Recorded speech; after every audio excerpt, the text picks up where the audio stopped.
Ubaid K ഈ പ്രൊഫൈലിൽ കാണുന്ന ഈ വീഡിയോയിൽ കാണുന്ന സീസർ ഏജന്റ് ഒന്ന് ആക്കിയാ മതി. ആയിക്കോട്ടെ, നീ ഇങ്ങനെ ഇട്ട് ഉബൈദിനിട്ട് തോണ്ടിയല്ലേ, അത് മോശമല്ലടാ. ഉബൈദിനെ നമ്മളെ പോലെ ഇഷ്ടപ്പെടുന്ന കുറെ ആൾക്കാരുണ്ട്, അതൊന്നും വിഷയമല്ല, അത് വിട്. പക്ഷെ നിന്റെ കാര്യം അതല്ലല്ലോ പൊന്നുമോനെ. നിന്റെ വിചാരം നീ എനിക്ക് ഭയങ്കര സപ്പോർട്ട് ഉണ്ട്, ഞാൻ വലിയൊരു സംഭവമാണ്. ഇതിന്റെ കൂടെ ഇയാൾ എണ്ണു എന്നുള്ളൊരു എക്സൈറ്റ്മെന്റ് ഉണ്ടാവും. കാണുന്ന വ്യൂവേഴ്സിന് ഇതൊരു എക്സൈറ്റ്മെന്റ് ഫാക്ടർ ഉണ്ട്. ഇയാൾ എത്ര നോട്ട് എണ്ണും, എണ്ണി കഴിഞ്ഞതിന് ശേഷം ഈ പൈസ നമ്മളെ സീക്രട്ട് ആണെന്നുള്ള ഒരു ചിന്താഗതിയാണ്. എന്റെ പൊന്നുമോനെ, നിന്നെ ഫോളോ ചെയ്യുന്ന ആൾക്കാർ എന്ന് വെച്ചാല് മറ്റുള്ളവരെ തെറി പറയുന്നത് കേട്ട് ആസ്വദിക്കാൻ നിൽക്കുന്ന ആൾക്കാർ മാത്രം നിന്നെ ഫോളോ ചെയ്തിട്ടാണ് നിൽക്കും. ഒന്ന്.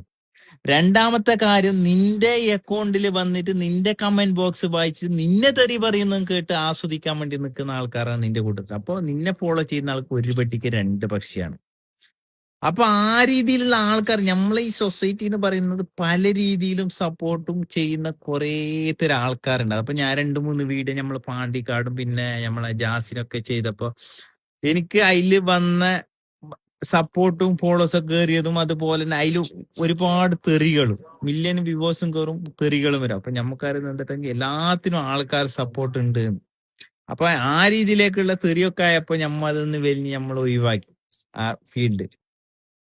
അപ്പൊ അപ്പൊ നിന്നോട് പറയുന്നത്, ഇപ്പൊ നമ്മളൊരു 10 പേര് വട്ടത്തിലിരുന്ന് സംസാരിക്കുമ്പോ നമ്മളെ കൂട്ടത്തിലുള്ള ഒരു പുറത്തുള്ള ഒരുത്തിനെ പറ്റിയിട്ട്, എടാ ഓന് ഭയങ്കര കടത്തിലും ഭയങ്കര പ്രശ്നത്തിലും ഓന് ഫുള്ള് പോക്കുന്നതൊക്കെ പറയുമ്പോഴേക്ക് അതിനെ ആസ്വദിച്ചിട്ട് കേട്ടിരിക്കാന് ഉള്ള ഒരു സമൂഹത്തിലാണ് നമ്മൾ ജീവിക്കുന്നത്. അപ്പൊ ആരെങ്കിലും ഒരാൾ പറഞ്ഞ എടാ മറ്റവന്റെ കാര്യത്ത് എന്തിനാടാ പോട്ടെടാ, നമ്മളെ കാര്യം തന്നെ ആ രീതിയിലേക്ക് ആരും പറയുന്നില്ലേ. അപ്പൊ എന്തൊരുത്തിന് അതേപോലെ തന്നെ പിന്നെ കൂടിയിരിക്കുമ്പോ എടാ ഓനും ഭയങ്കര സെറ്റ്, ഭയങ്കര വീട് കെട്ടീന്, വലിയ കാർ എടുത്ത്. അപ്പൊ പറയും എന്തെങ്കിലും ഉടായ്പ് തുടങ്ങിയിട്ടുണ്ടാവും, എന്തെങ്കിലും ഉടായ്പില് പൈസ ആക്കി. ആ രീതിയിലേക്ക് സമൂഹത്തിൽ വിലയിരുത്തുന്നുള്ളൂ. അതിനെ പറയാ അസൂയ എന്നാണ്. അപ്പൊ പണ്ട് പറഞ്ഞ അസൂയക്കും കസണ്ടിക്കും മരുന്നില്ല, പക്ഷെ കസണ്ടിക്ക് മരുന്ന് കിട്ടില്ല, പക്ഷെ അസൂയക്ക് മരുന്ന് കിട്ടാൻ ചാൻസ് കുറവാ.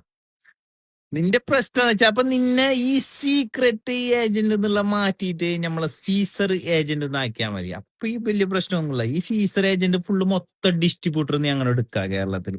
എന്നിട്ട് 5 രൂപക്കും 10 രൂപ സാധനം അടിച്ച് എല്ലാവരും കൂമ്പുമാട്ടെ. അപ്പൊ നിനക്ക് ആരും നന്നാന്ന് കാണുന്ന ഇഷ്ടപ്പെടില്ല എന്ന് എനിക്ക് അറിയുന്നത് കൊണ്ട് അപ്പൊ ഇങ്ങനെ ഒരു പേര് മാറ്റി ഈ ഫീൽഡിലേക്ക് പോയി കഴിഞ്ഞാൽ സൂപ്പർ ആയിരിക്കും. പോത്തില്ല മടക്കി